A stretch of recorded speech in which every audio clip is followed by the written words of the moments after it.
किसानों की विभिन्न समस्याओं को लेकर बुधवार को टाउन हॉल में प्रजातांत्रिक समाधान पार्टी के द्वारा आम सभा का आयोजन किया गया। आम सभा को प्रजातांत्रिक समाधान पार्टी के राष्ट्रीय अध्यक्ष कमल सिंह चौहान और इछावर विधानसभा क्षेत्र के प्रभारी राजेश मालवीय के द्वारा संबोधित किया गया। कार्यक्रम के दौरान भाजपा और कांग्रेस सहित अन्य सामाजिक राजनीतिक संगठनों से जुड़े 450 से अधिक कार्यकर्ताओं ने प्रजातांत्रिक समाधान पार्टी की सदस्यता भी ग्रहण की। प्रजातांत्रिक समाधान पार्टी के संस्थापक फूल सिंह चौहान की पुण्यतिथि भी मनाई गई। देखिए, आज पूरे मध्य प्रदेश में किसान परेशान है, लाचार है। किसान की आर्थिक स्थिति बहुत दयनीय हो चुकी है और इस बार खास करके मालवा और इसके अलावा पूरे आधे मध्य प्रदेश में सोयाबीन की फसल पूरी तरह तबाह हो चुकी है। उसके कारण किसान आर्थिक रूप से बहुत ज़्यादा लाचार है, दुखी है। और ऐसी स्थिति में जो बिजली कंपनी के लोग हैं, ये गांव-गांव जाकर के जो कमज़ोर और खास करके बहुत जो गरीब परिवार के लोग हैं उनको प्रताड़ित कर रहे हैं, परेशान कर रहे हैं बिजली के बकाया के नाम पर।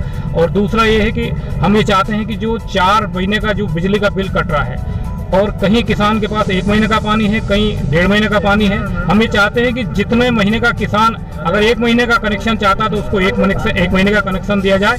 ये हमारी मांग है ताकि किसानों को किसी प्रकार से आर्थिक बोझ न मिले। सर, आपने शिक्षा को लेकर भी कई बातें अभी आपकी स्पीच में कही हैं जी, तो क्या चाहते हैं शिक्षा?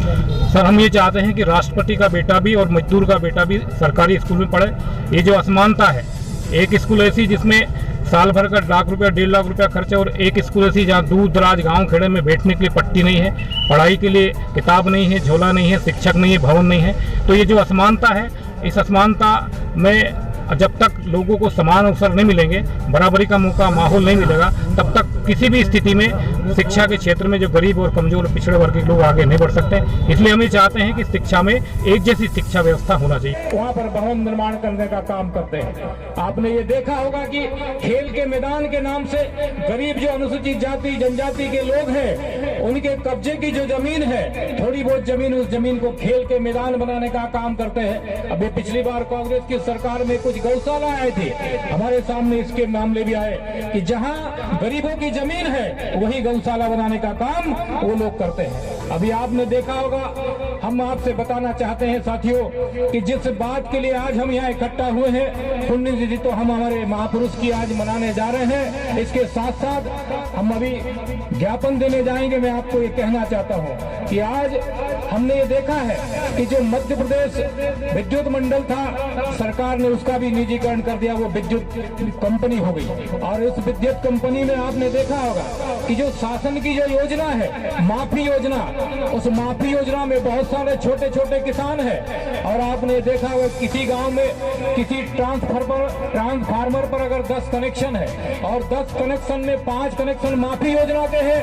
5 कनेक्शन पर किसी दूसरे किसान के हैं, और वो किसान अगर बकाया नहीं दे पाया तो साथियों, बकायादार किसान की लाइट तो काटना ही है, साथ साथ माफी योजना में जो किसान उसका लाभ लेना चाहता है उसको भी लाइट नहीं मिल रही है। सच्चाई है। दूसरा साथियों, इसी कड़ी में मैं आपको बताना चाहता हूं, आज हमारे वोट से जो विधायक बन रहे हैं, जो सांसद बन रहे हैं, जो मुख्यमंत्री बन रहे हैं साथियों और प्रधानमंत्री बन रहे हैं, इनके राज में हमारे क्षेत्र के किसानों की बड़ी दुर्दशा है साथियों।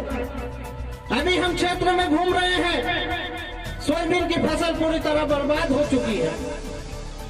सोयाबीन की पूरी फसल बर्बाद होने के बावजूद हमारे क्षेत्र का किसान 270 रुपए की यूरिया की बोरी 500 रुपए में लेने को मजबूर है।